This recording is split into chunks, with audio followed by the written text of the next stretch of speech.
It's another edition of Speed Chronicles. We're doing this every Wednesday here on the RevTV YouTube channel. You can follow us on the social channels, be it X, be it Instagram, at RevTV, at Todd Lewis Sports. Use the hashtag Speed Chronicles. If you got comments, thoughts, ideas, questions, it's simple. It's a weekly conversation about some racing topics. I got a lot of NASCAR stuff I wanted to touch on this week, and we're just kind of seeing where it goes. It's a new experimental thing. I've done 4 or 5 of them already. Thanks for the positive feedback. Thanks for thoughts, ideas, comments, and questions. If you've got others, please feel free to send them along. We appreciate it. We're experimenting and trying new things to see what we like and some things that we can do, and we'll just kind of go from there. I think we're going to turn this into a podcast form as well, so you'll be able to get the audio version in weeks ahead. So look for that on all the audio platforms wherever you get your podcasts. As mentioned, I got a lot of NASCAR stuff I wanted to touch on this week, mostly because I was involved in NASCAR this week in Newfoundland. 3rd year in a row, we made the trip out to Newfoundland, and it's a fun trip. It really is, for the NASCAR Canada Series. Really enjoyed it. The people, the hospitality, it's so welcoming, so helpful. If you have questions, if you're not sure about something, you need a recommendation for a place to go, something to do, no problem. Happy to help you out. It really is. And the series itself is so warm and welcomed by the people of Newfoundland. It's really fantastic, and I hope we keep doing it. I believe this was the last year of the initial 3-year agreement, and there's some parties that want to see it continuing. The teams enjoy making the trip. It's a long trip, it's a big trip, but if you can plan it out and make sure that the finances work, and that's the biggest thing, is making sure the dollars and cents work, then it really is great to be that far stretched across Canada in terms of the NASCAR Canada Series. So hopefully we'll keep doing it. The car count was a bit disappointing, and again, that's the financial part of it. That's the financial and resources kind of thing that is really tough and really challenging.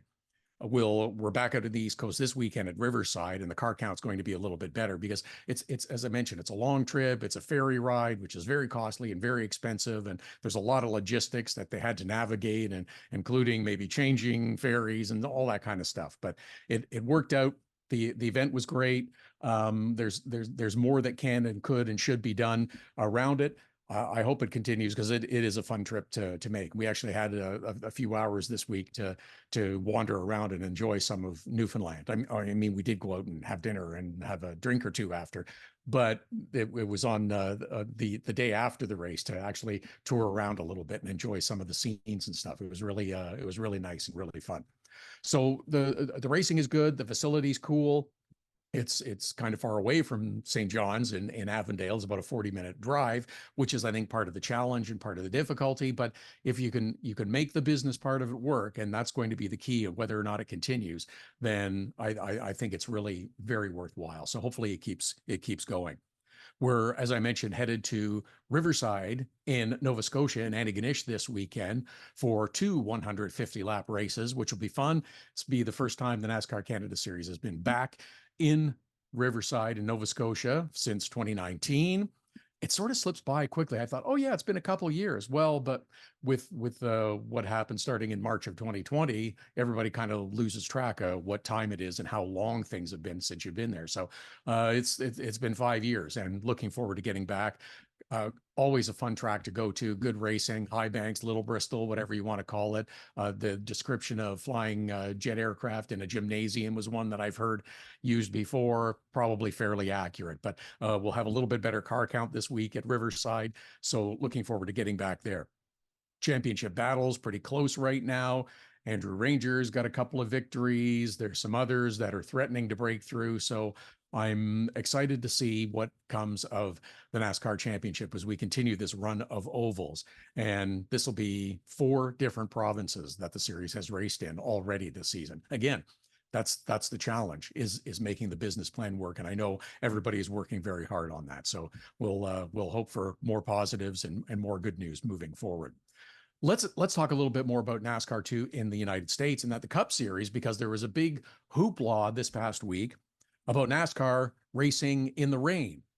Well, they didn't really race in the rain. No one mastered the art of racing in the rain, which is a fantastic book, by the way, The Art of Racing in the Rain. If you haven't watched it, the book is tremendous. about much more than racing. Movie I didn't care for as much, but the book is fantastic. Back to the topic of NASCAR in New Hampshire and racing on a damp track, we'll call it. And that's what it was. This is something that NASCAR has talked about and worked toward for a long time. This was the first real on-track experiment with NASCAR Cup Series on an oval track racing with rain tires. They waited until the rain had stopped and the track had dried up enough that everybody felt comfortable in saying, all right, put the rain rubber on, we're going to give this a go. And they ran the final 82 laps, I think it was, in New Hampshire on rain tires. So proof of concept that you can do this, yes, I think that's what we determined here. I think there's an awful lot of data that they need to finish looking at and dissecting to decide whether or not it was a success. I mean, everybody's proclaiming it's a success. Oh, we did it. We ran in the rain. Okay, but there's a lot more to it than just running 80 laps after the race has already become official and saying that it was successful. It was.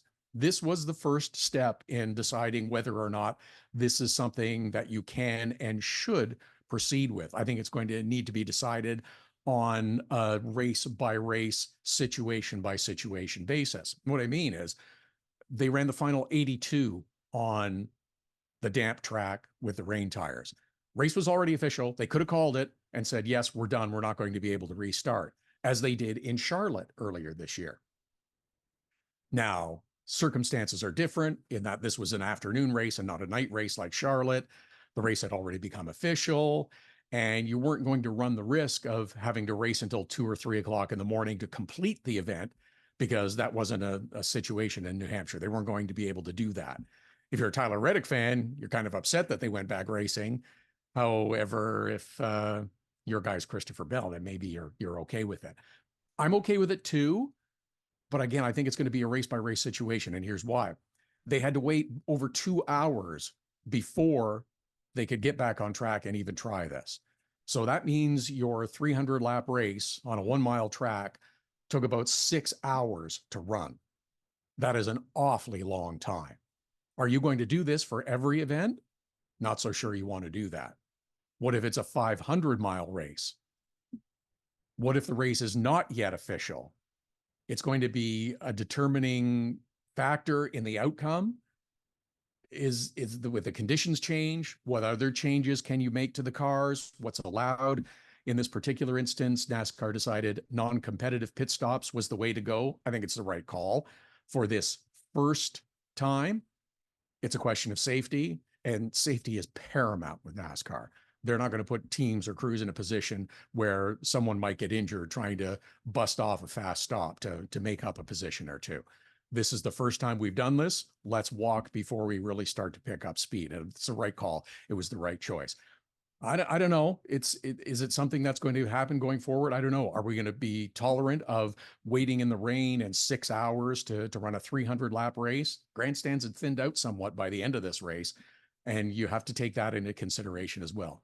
It was a good first try. It was a good first step. We'll see if it happens. We'll see if it continues on ovals. I don't know. This is going to be a real race by race, case by case, and situation by situation thing for NASCAR, and that's okay. You have to sometimes build the plane while you fly it a little bit.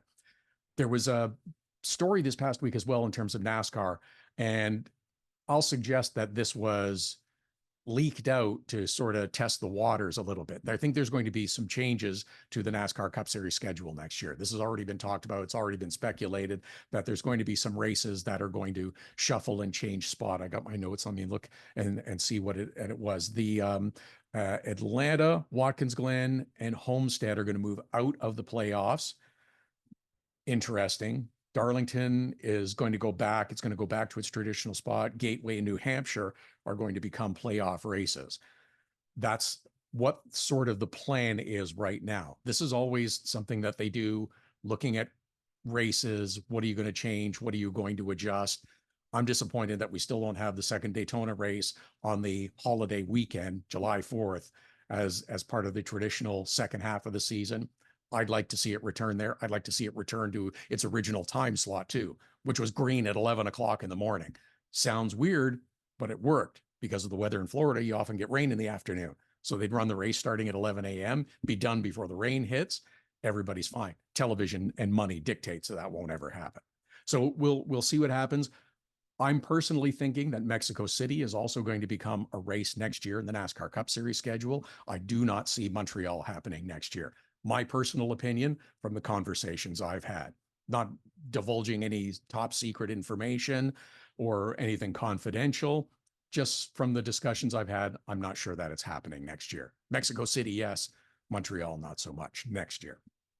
A couple of other quickies before we wrap up this edition of Speed Chronicles.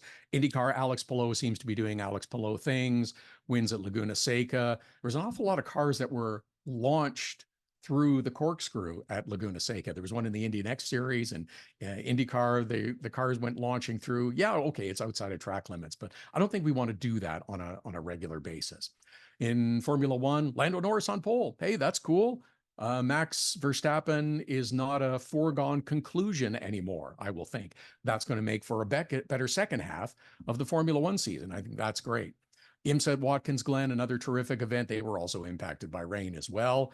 Looking forward to having them at Canadian Tire Motorsport Park in a couple of weeks for IMSA's annual visit north of the border. I know there's no GTP cars. I'm not sweating that. Still going to be a fantastic weekend. Still going to be some fantastic racing as well.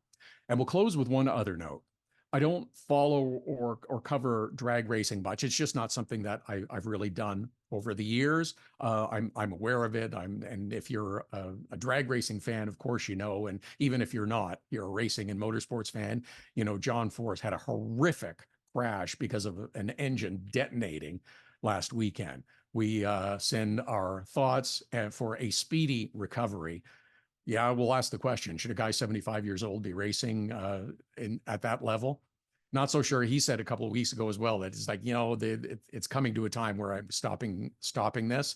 Maybe that time has come, but we wish him the best because he's a tremendous personality and a tremendous advocate for the sport of drag racing. Okay, that's Speed Chronicles for another week. We'll do it again next Wednesday. Use the hashtag Speed Chronicles on X, on Instagram. If you've got thoughts, ideas, questions, we'll keep churning them out. We're making this an experiment to see where else we can go with it and what else we can do over the next little while. We'll ask you to stay tuned and see where this goes from here. Thanks for checking it out. Back again next week.